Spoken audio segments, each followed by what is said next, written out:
Hello and welcome back to a Curvy Girl's Guide to Dating and Weight Loss. As always, we will start with this week's weight loss. I weighed in this morning and drum roll please, I have lost a grand total of 6 pounds this week. Really thrilled with that. However, I would like to point out that it's been a week and a half since my last weigh-in and I've changed from a Tuesday at 5 p.m. to a Friday first thing in the morning, post a wee, pre-drinking any liquid and wearing as few clothes as possible. So it was always going to be a decent weight loss in my mind this week. So I'm happy with 6 pounds. Total now is 2 stone, 5.5 pounds. So yeah, really pleased with that. One of the reasons that I've changed my weigh-in time is because of the latest lockdown. I've taken this opportunity to change my diet as well. So I've binned off Slimming World because there was little point in doing virtual weigh-ins and paying them when I'm not going to do the diet. And I've switched to keto. Throughout all of this, I've always said that I was going to do different diets and try different diets because I think it's an interesting way. I think it's good for me to mix it up. It gives me something new to research, and keto has certainly done that for me so far. It definitely evoked some opinions. I'm not gonna lie, I was quite shocked by some of the opinions that I got, especially with quite how strongly they were worded. What I will say, the positives from that is that it was definitely brought to my attention that cholesterol can be a problem with keto. So I've researched a lot into how to counterbalance that. But I'm pretty sensible. I've stocked up on lots of vegetables, lots of leafy greens, lots of cholesterol busting foods, and I'm not the type, and I haven't been at all, spending my days in the fridge licking the butter. So, rest assured, everyone, I'm going into keto with my eyes wide open, and I'm looking forward to the results and the benefits that you can get from keto. Some of the known benefits are rapid weight loss, which for me, still at the weight that I'm at, is important. I think the quicker I can shift, the better. I get that there's an element and a fear of that you can put it back on again quickly, but I'm aware of that and it's noted, and I will strive to make sure that doesn't happen. Other benefits are a lack of hunger, which already I'm experiencing. I'm eating less and less every day because I'm just not hungry. More energy, that's definitely happened, and more mental clarity. And I feel a lot more alert. I've definitely got myself into the ketosis side of things now. And yeah, I'm really enjoying it. It requires a lot of planning. I've been quite surprised by some of the things I've learned. Everything I eat goes into my keto app. So I make sure I've got the relevant levels of carbs, protein, fats and calories, of course. So yeah, it's been a really interesting diet, and the fact that I've got time on my hands, it's a good diet to do, I think, at the moment, because I can cook everything fresh. I can plan it all. Multiple trips to the supermarket, which of course I love at the moment because it gets me out of the house. So yeah, really pleased with keto. The way I'm keeping myself accountable was, the plan was to message my friend with a photo of my scales on Friday morning, and she was doing the same back to me. However, this morning I saw her name on Messenger and just sent the photo blindly, not realising that I'd actually sent it to an entire group chat of my closest friends. I'm not going to lie, I literally wanted to throw up when I realised that 7 of my closest friends now know exactly how much I weigh. However, lovely friends that I have all sent me very positive, encouraging messages back. And actually, looking at the positive side of things, it's going to make me more accountable. I'm still very embarrassed about how much I weigh. It's certainly not going to go on this page yet or any of my social pages. So it's another element of being accountable, the fact that my friends now know, and that it'll help spur me on. That's how I'm looking at it. But yeah, really, really pleased I've made the move, and I will keep reporting back. I'm not going to keep putting every meal that I have up on my social pages because a lot of them are pretty similar.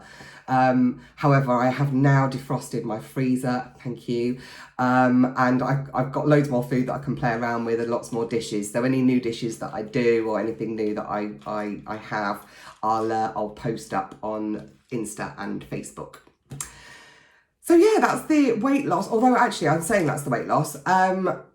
My goal is Christmas now. That's my sort of target. I'm at nearly 2.5 stone off. And ideally I wanted 3 stone, but I feel like I'm quite close to that now. So I'm going to say I want 3.5 stone, 3.5 stone off by Christmas. Then I can relax things over the Christmas week, eat, drink and be merry. And then I'll reassess in January whether I'm going to stick with keto, whether I'm going to try something new. I will make that decision nearer the time. So yes. We'll keep going, and I'll keep you posted on what happens next week. On the men front, on the dating side, obviously things have calmed right down with lockdown. There's a whole other world of dating going on now that I wasn't really involved in for the first lockdown. Guys are, I don't know, they seem quite frantic. If you don't message somebody back quickly, and hasn't just happened to me, it's happened to a friend of mine as well, blocked, you're gone. It's like they've got to find somebody that they've got to match with and got to meet up with. I've been asked by quite a few guys now whether I want to meet up over lockdown. And I've said I'd be happy to meet up for a takeaway coffee somewhere and have a walk. But I think what they really want and what they're angling for is for me to go to their house or them to come to my house, and that's just not happening. So far in this dating process, I've only had one guy back to my this time around I've only had one guy back to my house, and it's quite a big thing. I feel like my house was taken over, and that's somebody I've been on a couple of dates with. So it's definitely not something that I would be comfortable having a complete stranger coming round, that I'd never met before. So yeah, they can jog on, to be quite frank. Listen, I'm no stranger to a one-night stand as well. Let's be brutally honest about this. But it's very different meeting somebody in a bar and having a few drinks and then coming back to your house to somebody just turning up and coming for a date or something. Totally different element to it, and it's just not going to happen.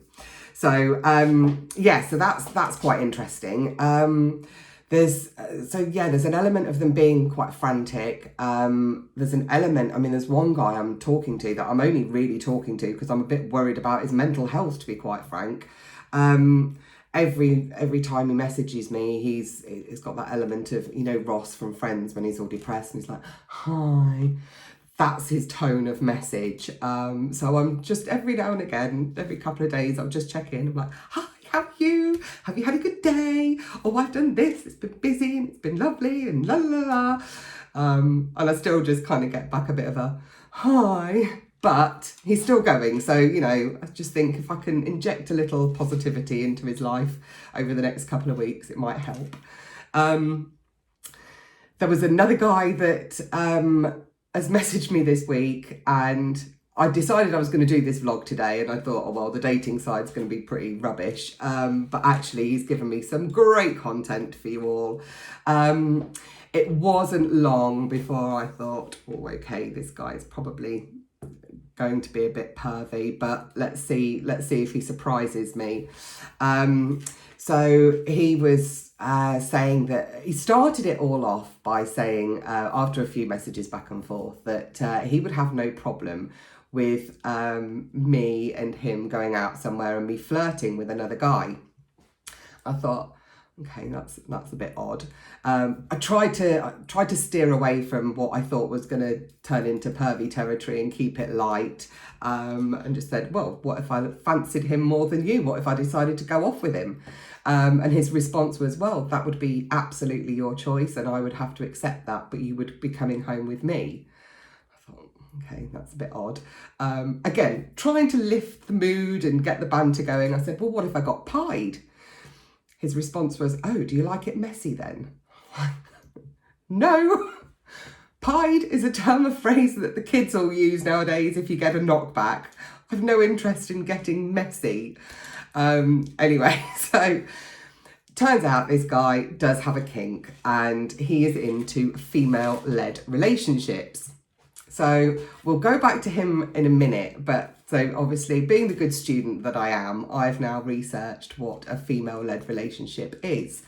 And taking any kind of kink out of it, quite a lot of relationships will be in an FLR, as it's called.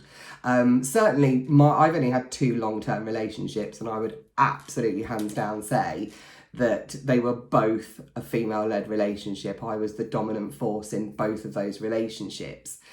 Now, there's various scales from low, medium, high and extreme, but even on the extreme level, without any kind of kink, it is just that the woman is in control of everything in terms of their lives. So it was an interesting read. I've read a few articles on it, and I think at the end of the day, we're not 1950s housewives anymore. There's an element of equality in all of our relationships. So I would suspect that most relationships have an element of female-led relationships. However, this guy, of course, wasn't just into having an equality type relationship. He was another Mr. Kinky. Different to the last one by quite a long mile. So after a few messages back and forth, I found out the various kinks that this guy has. So cuckolding being one of them. He wants his woman to go off with another man. He's a submissive. He likes spanking, being spanked, and pegging. Now, pegging's an interesting one. Google it, peeps, if you don't know what it is. It's a weird one that keeps coming up, actually. It's been in various TV programmes that I've watched, and various things I've looked at online when I was researching the last Mr. Kinky. So pegging, one for you to look out for. He likes being kicked in the balls. He wants to do all my chores while I relax. Now, I did take a beat at this stage, I'm not going to lie. I absolutely miss my cleaner. And I did think, what is it? But no, all of the above was way, way, way too much for me to consider having an in-house cleaner.